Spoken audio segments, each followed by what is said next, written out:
वंदगांचे श्रोते हो, आज आपण प्रस्तुत करत आहोत एक कविता ज्यांचे लेखक आहे लेटर रायटर जादूगर.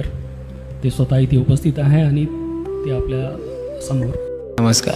फुलपाखरू या कवितेचे बोल आहेत.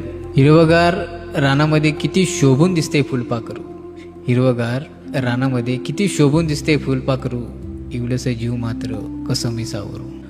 स्वतःचं पोट भरण्यासाठी मला भटकत राहावं लागतं, स्वतःचं पोट भरण्यासाठी मला भटकत राहावं लागतं. फुलांच्या बागेत मला मध शोधावं लागतं.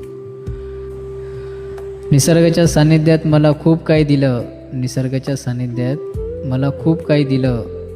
जगता जगता आयुष्य सारं निघून गेलं. ठिपकेदार नक्षी अंगावर माझ्या खूप शोभून दिसतात, ठिपकेदार नक्षी अंगावर माझ्या खूप शोभून दिसतात. मला पाहण्यासाठी मात्र गर्दी करतात.